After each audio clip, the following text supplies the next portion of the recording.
En esta oportunidad vamos a escuchar pasajes pues, de la lectura de sentencia condenatoria contra Yanine Áñez Chávez, contra William Caliman y contra Yuri Calderón. Entonces, en esta oportunidad vamos a escuchar pasajes pues, del relator, donde queda claro pues, que cuando Yanine Áñez se autoproclamó presidenta de la Cámara de Senadores para después autoproclamarse presidenta, nunca hubo quórum para que le elijan, nunca fue elegida pues presidente de la Cámara de Senadores. También,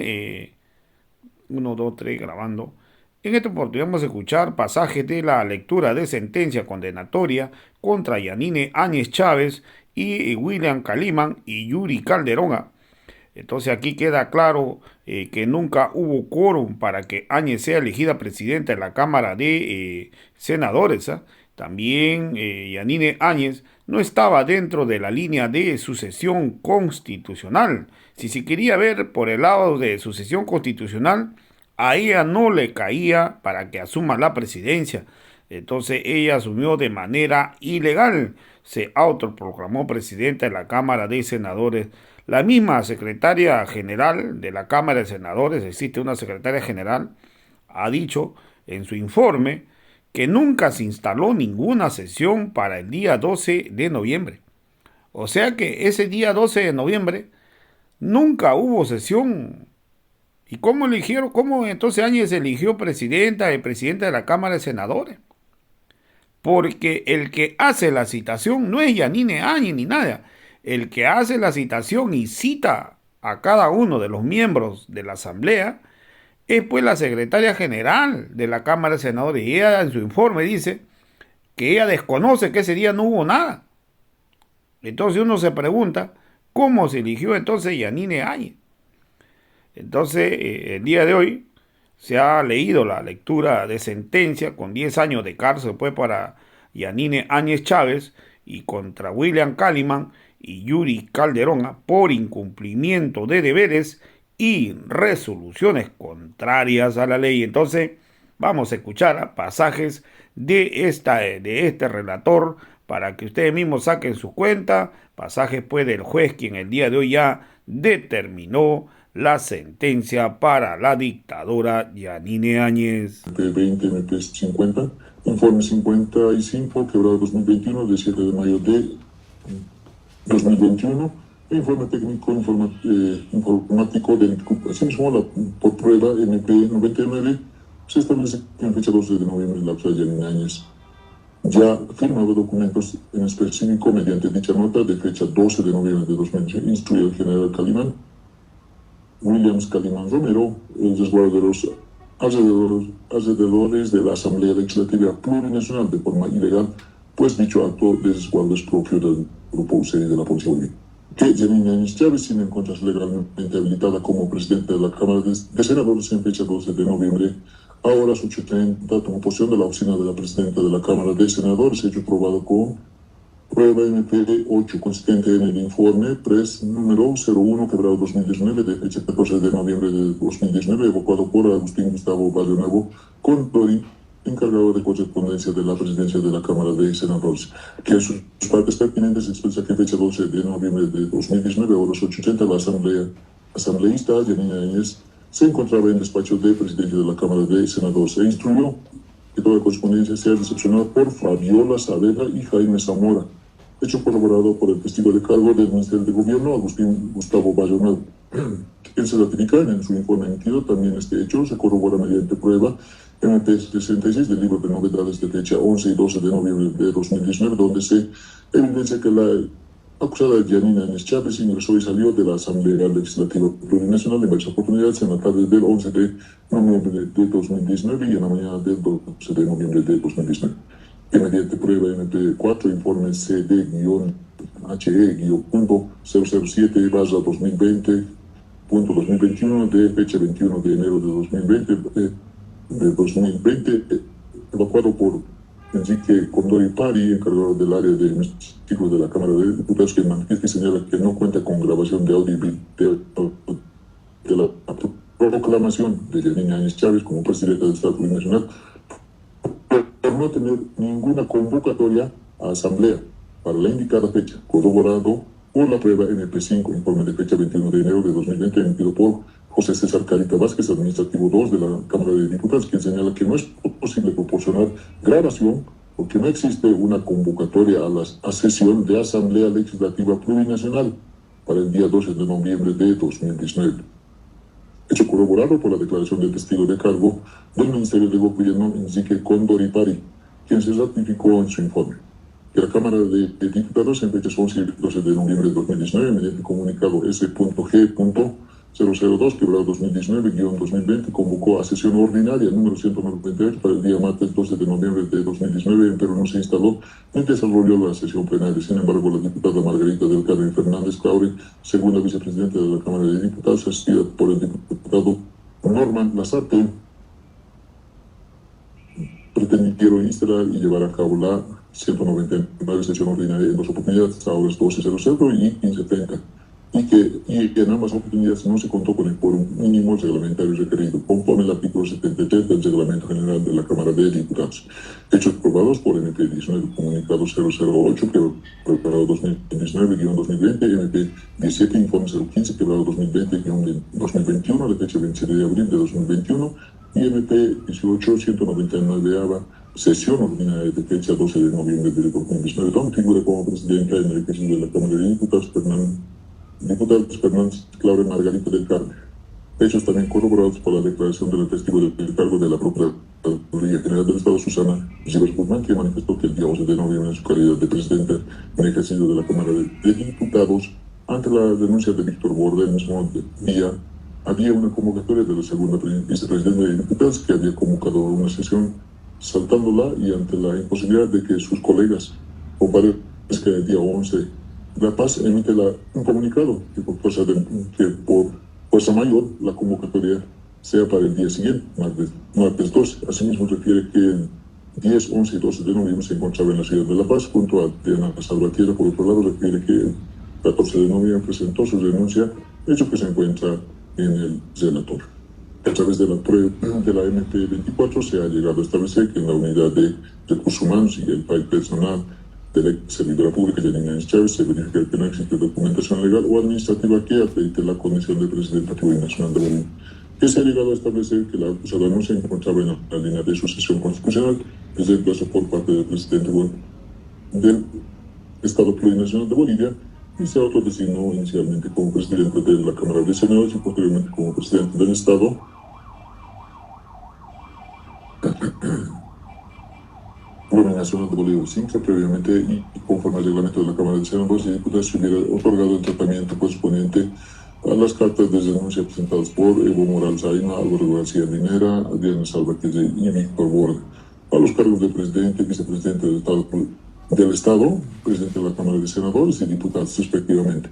y sin que hubiera verificado la existencia o inexistencia de renuncia al cargo de presidente del Senado de Adrián Salvatierra. Peor aún, la diputada Susana Rivero Guzmán se presentó en ejercicio de funciones y era la autoridad llamada constitucionalmente a reemplazar al presidente, tal cual dispone el artículo 169 de la Constitución Política del Estado, que dice: y a falta de esta o de este, por la presidenta o el presidente de la Cámara de Diputados, en este último caso se convocará nuevas elecciones en el plazo de 90 días. Actos inconstitucionales que fueron llevados adelante por Yanina Áñez Chávez, quien en forma ilegal asumió y se proclamó como presidente del Estado Plurinacional de Bolivia. Hechos probados por MP20, informe 55, quebrado 2021, de 7 de mayo de 2021, MP4, informe CD-HE.007, quebrado 2020-21, de fecha 21 de enero de 2020, emitido por Enrique Condoripari, encargado del área de hemiciclo de la Cámara de Diputados, quien indica que el 12 de noviembre no contaba con ninguna convocatoria a la Asamblea para la indicada fecha, consistente en informe de fecha 21 de enero de 2020, evacuado por César Carita Vázquez, administrativo 2 de la Cámara de Diputados, por el cual en sentido afirma que no existe una convocatoria a sesión de la Asamblea Legislativa Plurinacional para el día 12 de noviembre de 2019. En MP7, informe SQ número 144, febrero 2020-2021, de fecha 5 de abril de 2021, emitido por Milita Gabriela Díaz García, secretaria general de la Cámara de Senadores, quien afirma que la Unidad de Seguimiento, Control Legislativo y Redacción establece que en fecha 12 de noviembre de 2019 no se instaló ni desarrolló ninguna sesión en la Cámara de Senadores. Informe CD-SG-número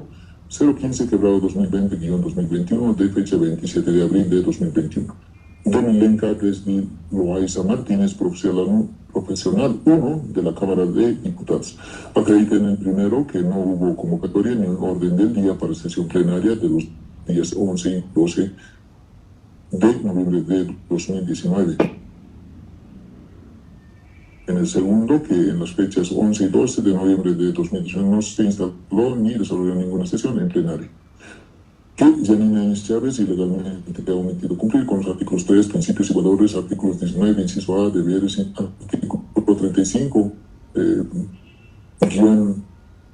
2, bloque de mayorías y minorías, artículo 41, inciso A del reglamento de la Cámara de Senadores, hechos probados por las pruebas PGE-82, informe USCL YR número 190-2020-2021, de fecha 30 de septiembre de 2021, emitido por el licenciado Eloy Pati Condori, jefe de la Unidad de Seguimiento, Control Legislativo y Redacción de la Cámara de Senadores. IMP 54, informe USCL YR número 002-2020-21-2022, de fecha 12 de noviembre de 2021, que señala que no posee en registros y archivos de ese ente Cámara las denuncias escritas de la entonces senadora Adriana Salvatierra Arias, habiéndose incumplido respecto de las condiciones constitucionales de validez de las denuncias de las autoridades electas por voto ciudadano, hecho respaldado por la MP 52, sentencia constitucional plurinacional 0052/2021 de 29 de septiembre de 2021,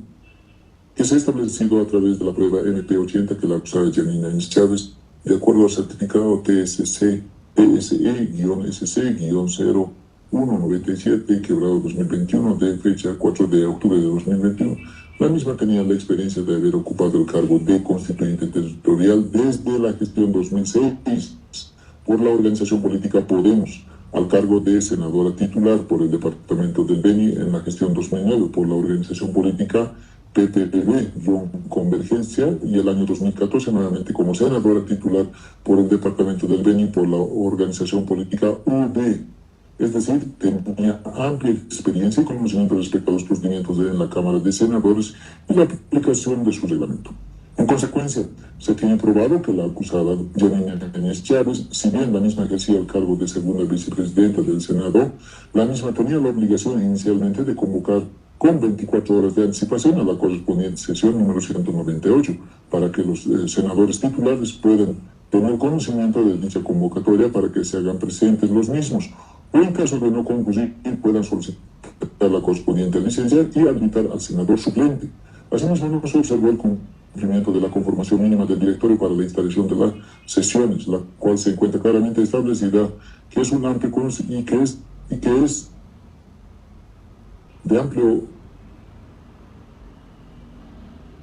que es de su amplio conocimiento, toda vez que la misma fungía como senadora por más de 10 años en dicho ente, denotándose un actuar doloso en la inobservancia del referido reglamento de la Cámara de Senadores, incumpliendo el mismo. Con relación a los actos celebrados en el plenario de la Asamblea Legislativa Plurinacional, al cual se constituyó la señora Yanine Áñez Chávez posterior a la sesión número 198, se tiene establecido y probado que si bien el reglamento de senadores en su artículo 39, inciso A, establece las atribuciones de la o el presidente del Senado, no es menos cierto también que el reglamento general de la Cámara de Diputados regula el funcionamiento de la Asamblea Legislativa, conforme lo establecen los artículos 3, 4 del referido reglamento, e inclusive en el artículo 9, parágrafo primero, señala: la Asamblea Plurinacional y la Cámara de Diputados sesionarán con la mayoría absoluta de sus miembros, que a un momento de que la señora Yanine Áñez Chávez asumió la presidencia del Estado, la efectuó en observancia del procedimiento establecido en el reglamento precedentemente señalado, actuando en forma contraria a lo establecido en la Constitución Política del Estado. Respecto al acusado Williams Calino, se tiene que él mismo cumplía la función de ser comandante general del ejército, por lo tanto, si bien se identifica su participación activa, pero esta emerge a raíz de esa calidad que detentaba al interior de las Fuerzas Armadas, y en específico ser comandante del ejército y no pertenecía al Estado Mayor, y que además también puso a disposición su cargo y pasó al sector pasivo. Sobre Sergio Carlos Orellana Centellas, posteriormente asumió como comandante en jefe de las Fuerzas Armadas, acreditando por tanto la existencia de un beneficio directo a consecuencia de sus acciones desplegadas en los eventos que motivaron a que Yanine Áñez se constituya en presidente del Estado, lo que llega a asumir la determinación que le permite la imposición de una pena más gravosa respecto del delito de incumplimiento de deberes. Sobre Flavio Gustavo Arce Sarmatín, quien tiene una participación activa por ser miembro del Comando en Jefe de las Fuerzas Armadas y por lo tanto también con poder de decisión y operación al tener el grado de Jefe de Estado Mayor e Inspector General de las Fuerzas Armadas.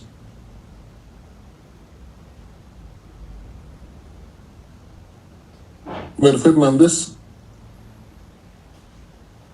No es menos cierto que también se ha verificado que una vez concluidos los eventos que llevaron a la imposición como presidenta de la señora Yanine Áñez, los miembros pusieron sus cargos a disposición y por tanto pasaron al sector pasivo, no identificándose la obtención de algún beneficio personalísimo en concreto para alguno de ellos en relación a lo antes fundamentado.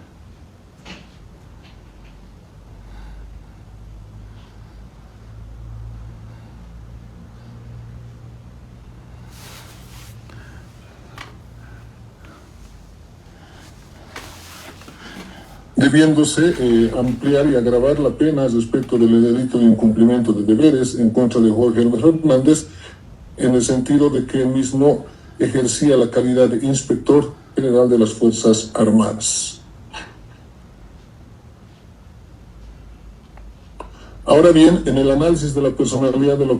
los acusados en relación con el elemento de edad, como se tiene anticipado, este es un factor que, dependiendo del caso, puede operar como agravante o atenuante, resultando que en el presente caso debe considerarse la edad de los acusados como un agravante, por cuanto, precisamente por la edad con la que cuentan y la carrera profesional que desarrollaban, han accedido a puestos de mando y decisión, es decir, que se trata de personas adultas plenamente maduras con una personalidad definida que conocían las consecuencias de sus actos.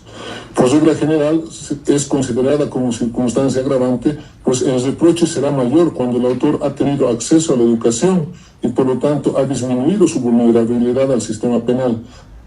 resultando que en el presente caso todos y cada uno de los acusados son personas que han culminado satisfactoriamente sus estudios superiores, habiendo accedido a la obtención de un título profesional, así se tiene en el caso de Yanine Áñez como profesional abogado,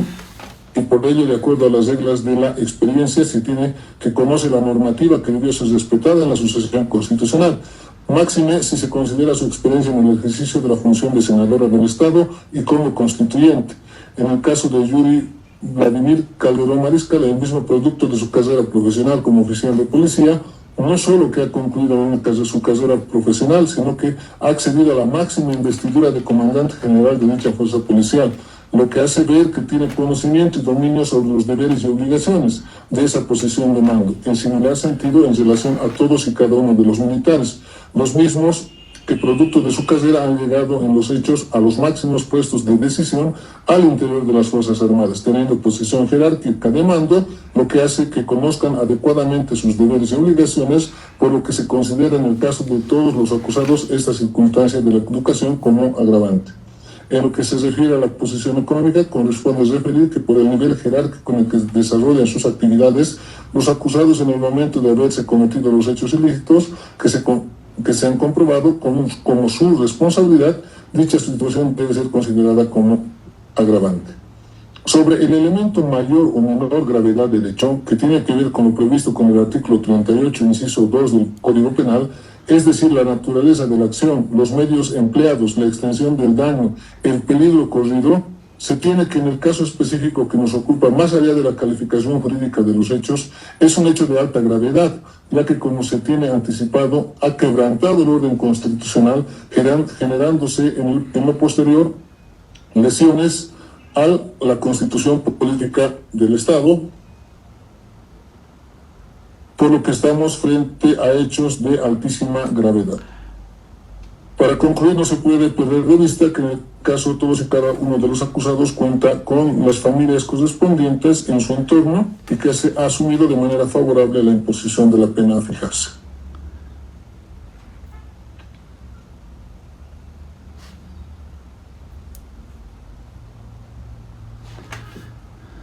Romanos 8, parte dispositiva.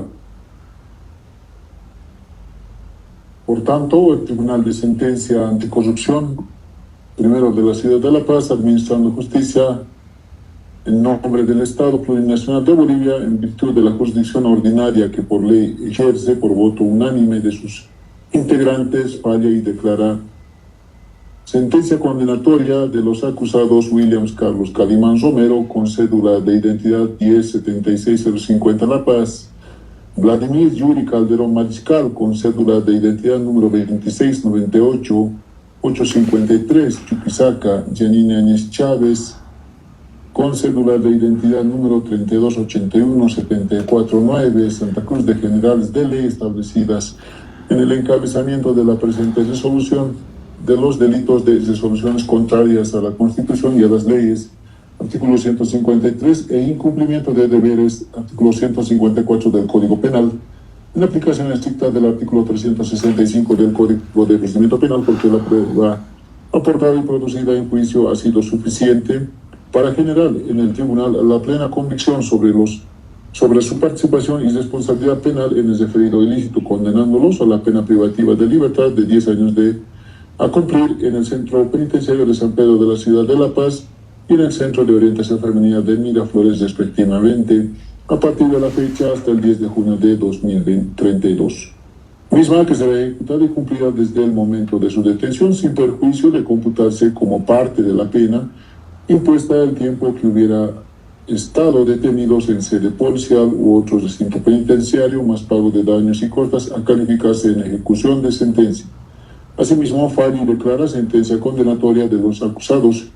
Jorge Elmer Fernández Toranzo, con carnet de identidad, cédula de número 323-98292 Cochabamba; Sergio Carlos Orellana Centelas, con carnet de identidad número 2310-713 La Paz, de Generales de Ley, establecidas en el encabezamiento de la presente resolución, del delito de incumplimiento de deberes, artículo 154 del Código Penal, en la aplicación estricta del artículo 365 del Código de Procedimiento Penal, porque la prueba aportada y producida en juicio ha sido suficiente para generar en el tribunal la plena convicción sobre su participación y responsabilidad penal en el referido ilícito, condenándolo a la pena privativa de libertad de 4 años a cumplir en el Centro Penitenciario de San Pedro de la Ciudad de La Paz, a partir de la fecha hasta el 10 de junio de 2026. Misma que será ejecutada y cumplida desde el momento de su detención, sin perjuicio de computarse como parte de la pena impuesta el tiempo que hubieran estado detenidos en sede policial u otro recinto penitenciario, más pago de daños y costas a calificarse en ejecución de sentencia. También falla sentencia de condenatoria del acusado Jorge Pastor Mendieta Ferrufino, con carnet 3013897 Cochabamba, de Generales de Ley, establecidas en el encabezamiento de la presente resolución, del delito de incumplimiento de deberes, artículo 154 del Código Penal, en la aplicación estricta del artículo 365 del Código de Procedimiento Penal, porque la prueba aportada y producida en juicio ha sido suficiente para generar en el tribunal la plena convicción sobre su participación y responsabilidad penal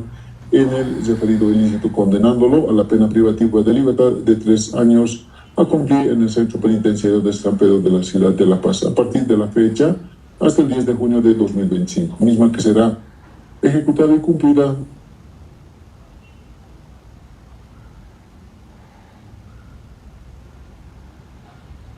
desde el momento de su detención, sin perjuicio de computarse como parte de la pena impuesta el tiempo que hubiera estado detenido en sede policial u otro recinto penitenciario, más pago de daños y costas a calificarse en ejecución de sentencia. Finalmente, falla y declara sentencia condenatoria del acusado Flavio Gustavo Arce San Martín, con carnet de identidad número 2862962 Cochabamba, de Generales de Ley, establecidas en el encabezamiento de la presente resolución,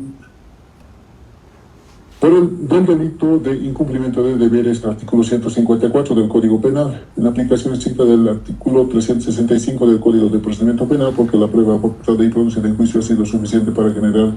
en el tribunal la plena convicción sobre su participación y responsabilidad penal en el referido ilícito, condenándolo a la pena privativa de libertad de 2 años a cumplir en el Centro Penitenciario de San Pedro de la Sierra de La Paz a partir de la fecha hasta el 10 de junio de 2024, misma que será ejecutada y cumplida desde el momento de su detención sin perjuicio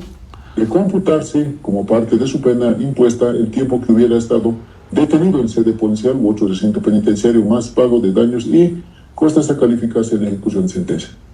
Esta sentencia es pronunciada a horas 21:15 p.m. del día viernes 10 de junio de 2022 y dada su conocimiento íntegro el día miércoles 15 de junio de 2022 a horas 15:00 postmeridium. La misma que podrá ser apelada por las partes en el plazo de 15 días siguientes de su notificación de conformidad a lo establecido en el artículo 408 del Código de Procedimiento Penal. Esta sentencia se funda en las siguientes disposiciones legales: artículo 115,